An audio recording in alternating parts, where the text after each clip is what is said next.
When is AI simply helping us think, and when is it acting on behalf of the care team? To this day, accountability lies in the hands of the clinician. It's not that it's replacing humans, it's that we've never had the human capacity to go do these things. We play a role in regulation in our voice. So that's frankly what keeps me up at night, the promise and the peril. Welcome to the Convergence on ReachMD. I'm Dr. Brian McDonough. And joining me are two returning guests, Dr. Raja-Elie Abdulnour and Jean-Claude Saghbini. Raja-Elie is an ICU physician, editor-in-chief of NEJM Clinician, chief clinical innovation officer of NEJM Group, and assistant professor of medicine at Harvard Medical School. Raja-Elie, welcome back to the program. It's good to be back, Ryan. Jean-Claude is chief technology officer and president of technology solutions at Lumeris, where he leads the development of AI-powered solutions and their integration into clinical care. Jean-Claude, it's great to have you back as well. Yeah, thanks for having me here. Raja-Elie, in our prior conversation, you described AI in high-stakes care as something like a very good resident, useful, knowledgeable, but still requiring supervision. Jean-Claude, Tom is designed to act on behalf of the care team between visits. So let's start with the core question. When should AI be allowed to simply advise, and when should it be allowed to act? I'll take that question and I answer it from the perspective of a researcher, a publisher, an editor, and also a clinician. It's like anything we do, to really be sure, we need evidence. We need research and evidence that tells us, that signals to us as users and as a community that a particular agent is safe for independent practice. And then, even when we have that signal, it's important to have an ongoing monitoring, if you will, or surveillance. We just want to make sure that even after a particular agent is deployed, that it's safe to do, it's accurate, and has the best interest of the patient and of the end user in mind. And to be clear, we don't have that kind of signal today. And I think we're in this very strange situation where we're using tools at the bedside that are changing how we practice, but the really solid randomized clinical trials that show a benefit and safety are still evolving, let alone regulation by a independent third party. Jean-Claude, your thoughts? Yeah, like in complete agreement, right? That we should let AI act in areas that we feel confident that AI is safe to act in. I do want to pose, though, the problem that we're faced with, which is, and Brian, we talked about it last time, right? 100 million Americans today don't have access to adequate primary care. Some don't have access to any primary care. And as such, there is a major access problem. And the only way we can get ourselves out of that access problem is through AI, because we cannot hire our way out of it. There are not enough physicians and clinicians out there. And therefore, it is in our collective best interest as a country or as humanity is to have AI be able to do more and more, act more and more. However, we need to make sure that we do that in the constraints of safety. So what Raja just mentioned, the urgency to test, validate, and make sure that AI can act so that we can give AI more and more power to act is extremely important. One remarkable thing that got us both, everyone excited, in particular Jean-Claude and I, and full disclosure, we're friends, and got us both excited but at the same time cautious, is the fact that these tools are able to solve problems that have plagued patients and clinicians in particular for a long time. It's like the data shows that if you were to calculate how many hours a clinician must spend every day doing their work for a typical roster of patients in primary care, they need to spend 27 hours in a 24-hour day period, right? So that's a classic study. And so anything that can inch away at that, decrease the burden, but also just bring back the pleasure of taking care of patients is really something that will make a huge impact. And I think that's why people are very excited about using large language model-based clinical decision support tool, because they're doing something that's always been very hard. Knowing what's the latest evidence, what's the latest guideline, how does that guideline help me today with the exact patient in front of me, right? Having a scribe in a phone that can draft a note for you. You don't need to jot down notes, look at the computer, all while the patient is there looking at you. These are low-hanging fruits that overnight became something that could be addressed by technology developers, including Jean-Claude and his company. So you're bringing up tasks where AI can safely act. They're good examples. What are places where it should clearly remain advisory? I'm going to put a lens on AI interacting directly with patients. We're able to deploy AI at scale to engage with patients, explain, check on patients, do a whole bunch of tasks that it's not that it's replacing humans, it's that we've never had the human capacity to go do these things. So we're doing things that today aren't done, can't be done, and they are being done safely with AI in this patient engagement sort of context. But we stop short of this diagnosis and treatment. And when engagements, conversations, lots of conversational AI, when these conversations start getting to that point, this is where a handoff to a human, just qualified, licensed human, is the right thing to do. And now, the smoother the handoff, the better. I'll add one thing, which is historically, because we couldn't engage with patients at that scale, we actually did not know when patients needed to be interacted with by licensed human. So now, not only, yes, AI is stopping short of diagnosing and treating, but we're actually able to identify areas of need that patients have, which historically had gone unnoticed. And when we find those, yes, AI does not treat them, but AI identifies them and actually does the right handoff and gets the patient down the proper care pathway. Raja, what are your thoughts? Listen, it's a great question. There's a couple of things. One is the way I think about it is it depends on the stake of the task, right? So if as a clinician I'm using a particular tool, my level of reliance on that tool and my level of skepticism of the tool depends on the task. So for example, I'm in the intensive care unit and I have several AI models at my disposal to support my decision making. An AI chatbot, whether it's ChatGPT, Claude, Open Evidence, Heidi, you name it, any of these tools. I will never surrender my judgment if the task I'm asking the AI to help me with has a life or death implication on the patient. So if I need to change an antibiotic, if I need to decide on the next course of action on a patient in front of me, my level of skepticism is very high. And in the same way that in these high stakes situations, I will rarely delegate to a human clinician and will only want to get informed by them, I certainly will not delegate to an AI tool. And so I think it's really getting a sense of what are the stakes of the task. So that's one.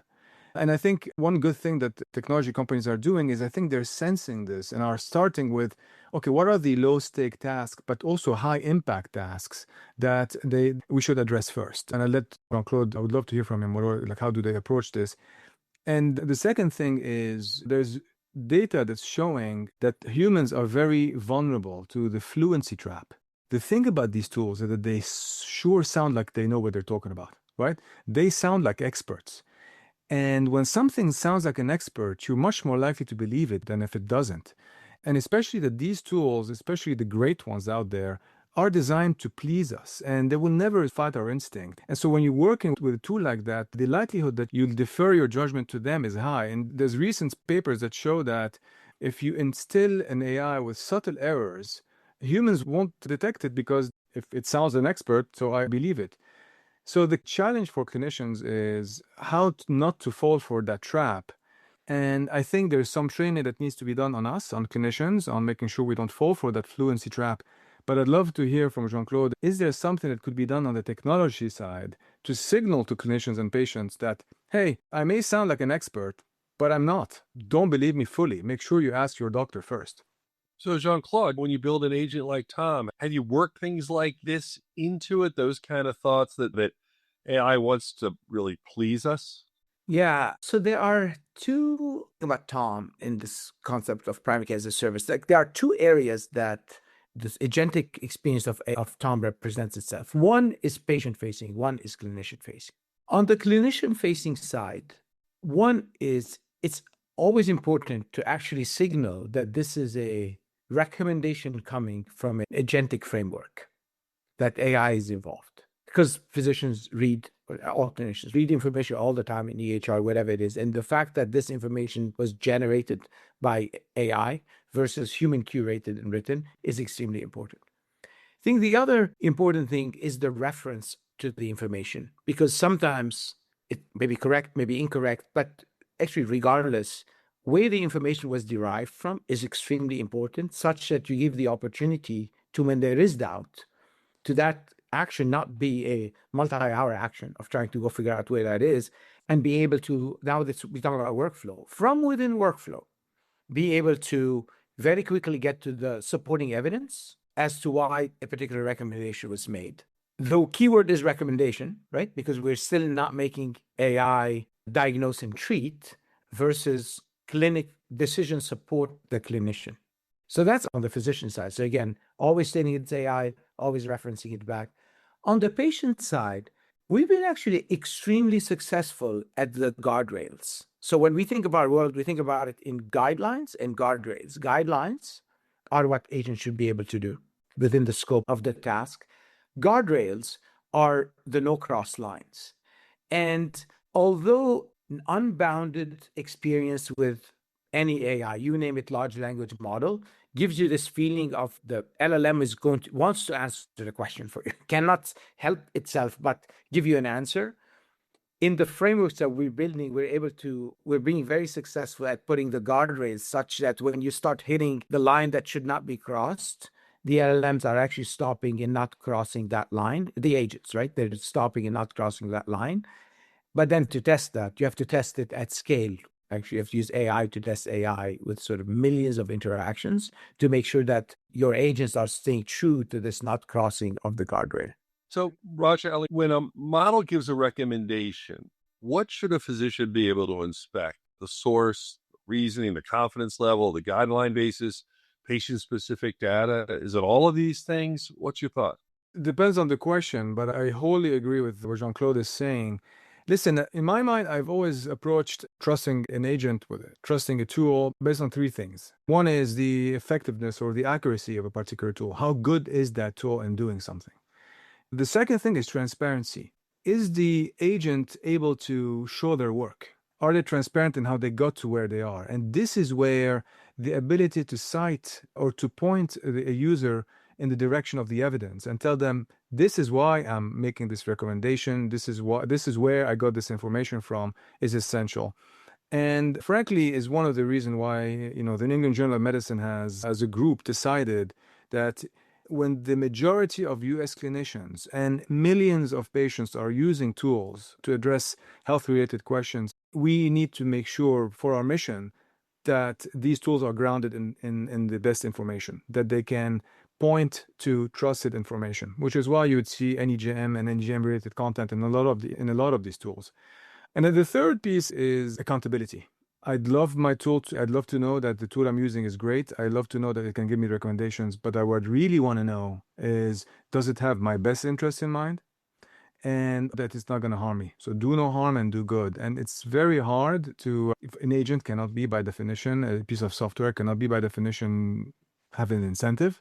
And this is where the sort of unusual and important collaboration between technology and healthcare providers and regulatory bodies and researchers is coming together, because where we have this sort of agent that doesn't have any incentives per se. And so how do we define benevolence? How do we define accountability when we're using these tools? So for now, we're really, I think, making sure that clinicians are using tools that are grounded in trustworthy medical information like NEJM and others is really critical. Otherwise, it's going to be very hard to trace back and cross-check a particular answer. For those just joining in, this is The Convergence on ReachMD. I'm Dr. Brian McDonough, and I'm speaking with Dr. Raja-Elie Abdulnour and Jean-Claude Saghbini about what makes clinical AI trustworthy enough for real-world integration, from medical evidence and workflow design to governance, accountability, and patient safety.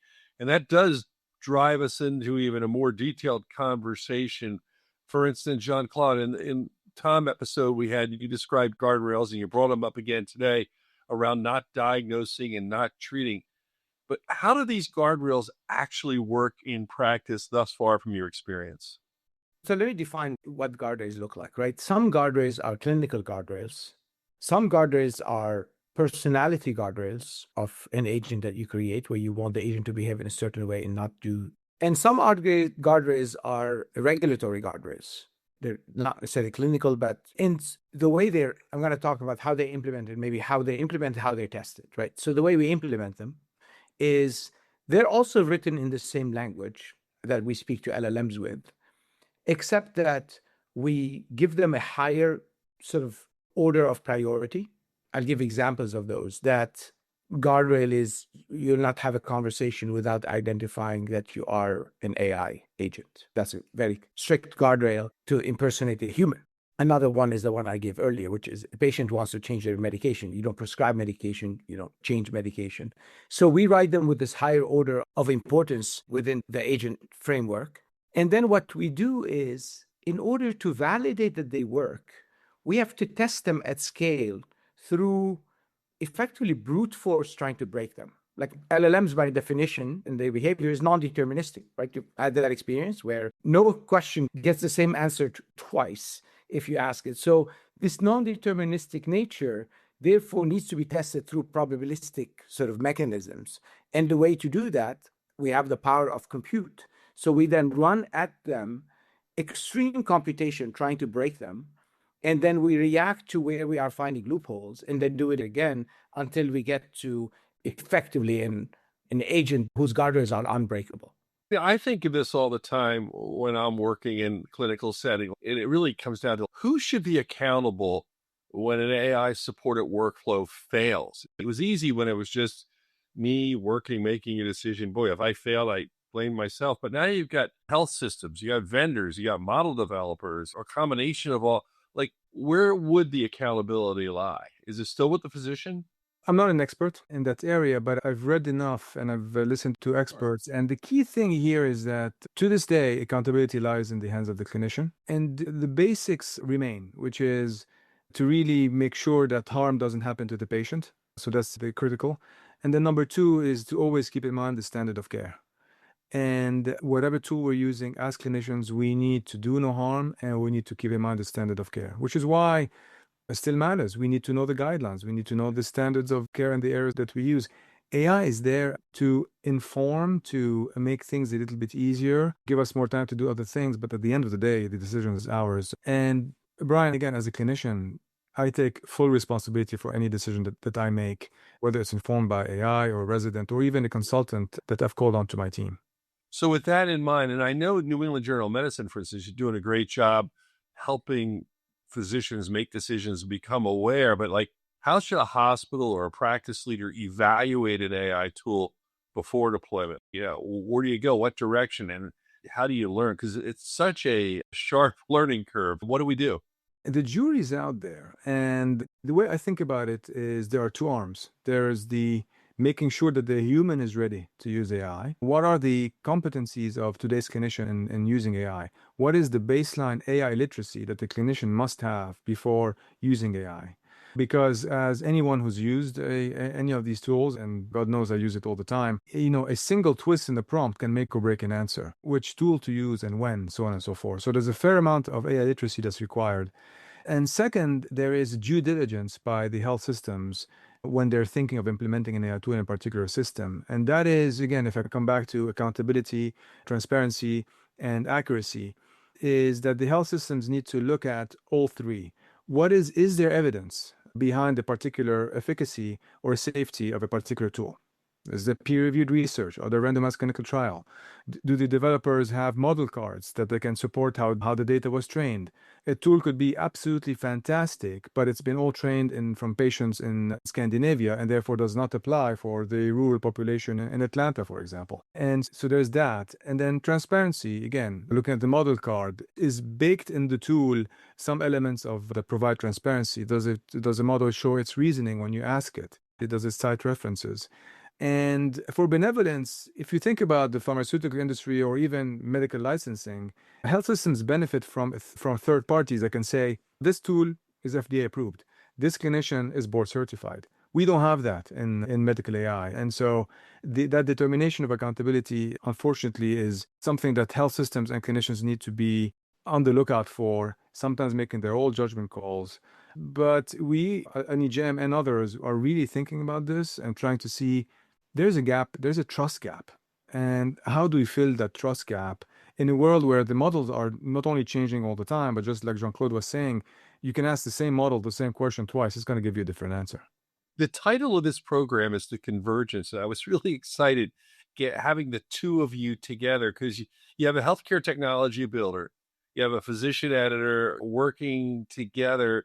So when you are talking together and you mentioned your friends and you can collaborate, what should responsible collaboration look like? How do you see it? Because I really can't think of asking two better people than you. Yeah, so it's a really good question. We actually have found that a new model of development is needed to create agents. It's not the old model of Scrum teams and development teams, etc. So this is one of many, but I'll describe one I'm very familiar with, which is a squad model. And on that squad is a clinician with the expertise needed for what those agents are trying to do, whether those agents are in diabetes management or musculoskeletal or whatever that is, right? There are engineers on that squad. There's user experiences on that squad. And effectively, it's a team sport.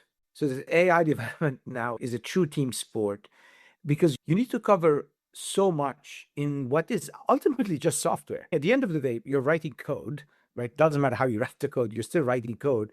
But that code needs to do clinical things or clinical-like things, act like human, function like code, not break and scale and all of that, and to do and be tested, go through regulatory approvals. So to be able to do that, you need that sort of team approach. It mimics a bit, if I go back to your earlier question on like how does the health system think through it, it also mimics how would a health system, so to Raja's point, like how do you evaluate it? How does a health system evaluate it? I'll add to what Raja said with this lens of three things, right?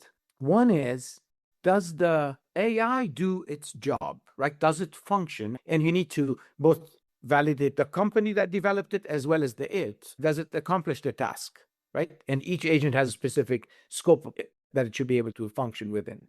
So that's one lens of evaluating. Second part of evaluating is, we talked about it, is safety, right? So you need a governance lens. So health systems, we see most health systems now have AI governance teams.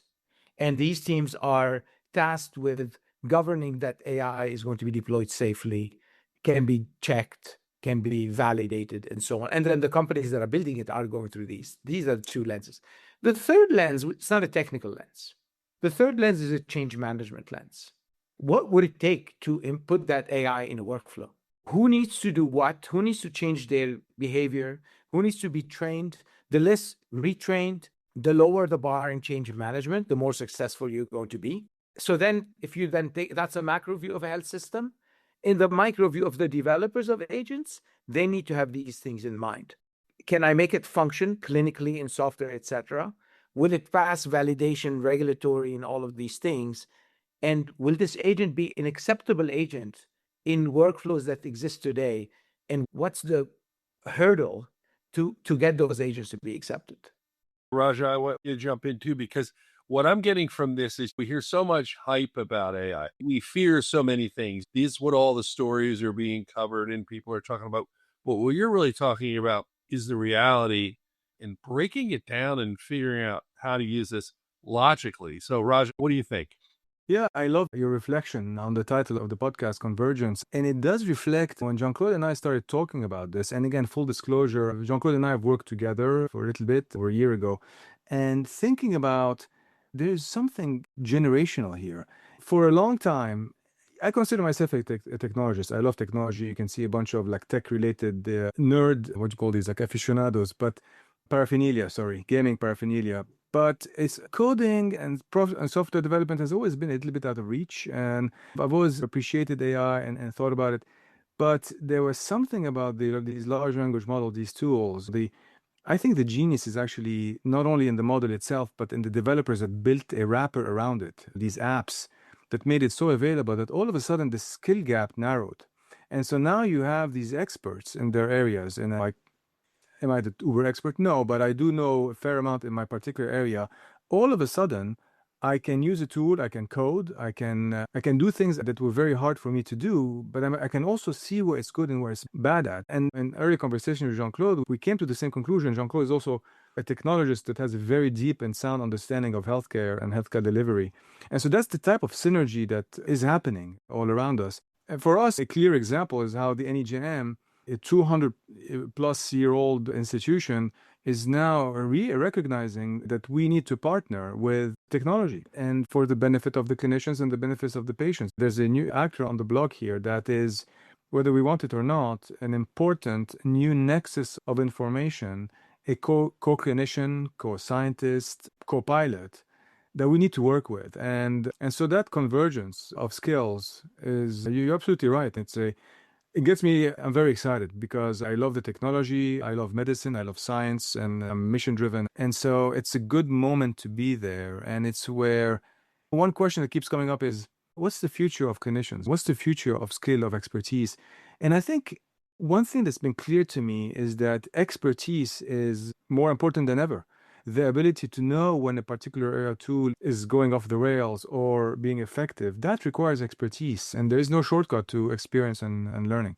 For a practicing physician listening tomorrow, let's say, what is one AI use case that is reasonable to explore now? What would be something they're getting on board, explore at this point? Either of you can answer that. Your thoughts? I think it's AI agents that engage with their patients to do the work that they don't have the capability of doing or capacity of doing.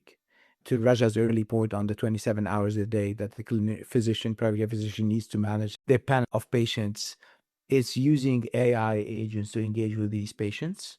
I think that would be the one I would go after. I think a use case I've used, there are two that I've used in practice that I think are worth experimenting with. The first is a scribe. I don't know about other clinicians. I can tell you, I don't write fast. I don't type fast. And I write notes. I can barely read my notes after the encounter. Having an AI scribe has been a terrific help.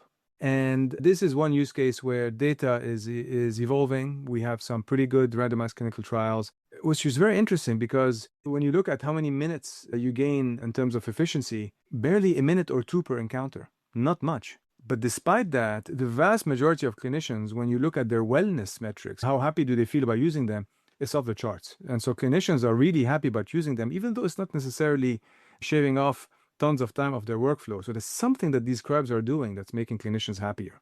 Another use case is clinical decision support, is asking about the patient in front of me, what is the sort of the latest guidelines about treatment? And that has really changed how I do either. And the caution on both. Scribes will miss things. They will say things I didn't say. They will completely change the sentences. And also, they don't put in the chit-chat. These tools are by default, by design, they just don't include the chit-chat between a clinician and a patient.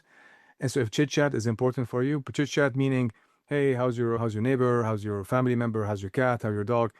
The human aspect of the encounter, that's actually taken off of a lot of these AI scribes. But I can't emphasize enough the importance of double-checking the output. And then same thing with the clinical decision support tool. Sometimes it will say yes, but then the explanation is no. But again, for some reason, it's getting me much more engaged with the experience. I feel the need to double check, the need to cross check has actually made me learn more, get more engaged with the content. And I can't put my finger on it yet, but we definitely need more research on that area. One other follow-up here in this series of questions. What are 3 questions? It doesn't have to be 3, it could be 2, 3, 4, whatever. 3 questions every physician should ask before trusting a clinical AI tool. There's a recent study in JAMA Network Open, which was looked at what are the determinants of trust in patients using AI. So this is not about clinicians, but at the end of the day, clinicians can be patients sometimes. So I think it was a good study that just highlights on what matters to people. And what matters most is knowing that the particular tool is at least better than a human in doing a task. And so I think the first question is, do we have evidence? Do we have research, good, solid research, objective research that tells us the particular tool is effective and safe? And what's the research? Like, these are important questions, just like using any. Now, does any clinician at the bedside have the time or energy or know-how to do? No. And this is where the health systems come in. This is where a chief health AI officer of a particular health system needs to weigh in. They even have now these AI competency committees that look at all the AI tools and give recommendations. That's one question the clinicians need to ask. One final for each of you, because we've had a chance now to talk individually, together. Jean-Claude, I'll start with you. Is there something I didn't ask you, or you said, why the heck didn't he ask this question, that you want to bring up and talk about before we do wrap it up? Any final point you want to make for us? Yeah. with what do the patients want? That's the heart, right? Because this whole thing that we're in, it's all about them. So patients are consumers first. So patients, number one, they're consumers. And as such, whether we give them tools, don't give them tools, whatever, patients are going to go do things, right? They will go search for things, look for things, talk to their neighbor, get the medication with their cousin, if that worked on their cousin. And so they are seekers of information about their own health. We talked about the access problem that we have. So therefore, they're not getting enough sort of care from the overall health system in the country. And they are starting to use AI. They will continue using AI. They are becoming experts in AI. The kid, like my kid, they're AI native. So with that lens is what is their expectation? And I believe their expectation is to be given AI, is for providers of AI to test it rapidly and give it to them. And they are trained on how to use it. They're using it for other things, non-healthcare. They know when, if they ask for an architectural diagram to be changed, if it doesn't make sense or makes sense. So they have intuition to AI, and I believe they are becoming sort of demanders of AI. The other thing is also what we know about humans, so patients, but humans, is that humans want whoever's giving them a service to be equipped with the latest and greatest of technologies to give them that service, right? I want, in the quintessential example, I want the pilot flying my plane to have as much technology as possible at their disposal. So although I probably don't want yet AI to make a decision on behalf of my physician, I would be worried if my physician was not using AI. And that's an interesting line. It's not a gray line. It's actually a very direct line. It's are they using AI or is AI doing the work? As we can keep aside that AI is diagnosing and prescribing, but to the extent that physicians are not using AI, for me as a patient, I feel I'm not getting as good care as I could be getting. I'll give one example. And Raja, I'd love to get your thoughts on the question earlier, but I'll give one example. 2 weeks ago, I went to a physician for a shoulder problem, and it was the first time I have an amazing experience. It was my first time, full scribe, did not touch the EHR. She walked into the room and put her phone down and then left the room, and we spoke 100% of the time. Now, knowing about scribes, I knew what I was listening for a bit, that she was saying certain words for an AI scribe to record them, etc. But it was the most amazing experience. I'm like, okay, that's what this technology is doing. It's actually getting me closer to my physician than further away. I got to tell you, I almost find myself now, because I'm doing this, like looking at the patient too much. Like, does this patient think I'm weird because I'm staring at them? But it's great That's because funny. you pick up. My example is a mother with 2 children. I was examining the child, but I could tell mom was like overwhelmed, and it wasn't even mom's visit. And I'm like, "Are you okay?" But that, when your nose is in a computer, you don't see mom. You just are saying, "Okay, height, weight, what's blood pressure?" All of a sudden, I said, "Are you okay?" No, I'm really not. And everything shifted in family practice to the mom, and that was probably more important for the kids than the kid exam. So I think you're right on. I think patients are going to love that, because if I hear complaints, I never talk to my doctor anymore. I feel like I'm just a number. And I think it is the eye contact, what you were talking about, that matters. So let me ask you, Raj, what didn't I ask you? What do you wish I brought up? That was fascinating. So I wonder, Jean-Claude, if you have the same doctor, because I had a few months ago an injury in my wrist, and so I went to see an orthopedic surgeon, and I go in, and she comes in, puts her phone, and then talks to me, and I'm like, wow, I was blown away, and that's what struck me. And then she started telling me how it changed her practice. It gave her more time to take care of her kids. It gave her more time to do research, so on and so forth. One thing that's really interesting, Brian, is that knowing that there's a scribe, and this is where I put sometimes my educator hat on, is that for the scribe to work well, you need to think out loud. And as you think out loud so that the scribe captures your reasoning, 2 things are happening. One is your reasoning, you're actually like deliberately reasoning out loud. And so from a purely deliberate practice, from a purely, think about it as a student or a resident, a trainee, they need to think out loud for the scribe to work well. But it's also offering to the patients a window on how we're thinking. Instead of waiting to see the note coming at the end, they're actually Oh, and this is where maybe patients are like, why are they thinking out loud this way? I think it's a fascinating world, and from an education lens, it's really critical. One thing is, what you didn't ask me is what keeps me up at night. And one is like the health of my kids. I just want to make sure my kids stay healthy. The other thing is, if we thought that misinformation was a big problem a few years ago, the risk of misinformation right now is exponential. Think about it. Up until humans, and in particular journals and editors, were the ones saying what is important in science, what information is relevant.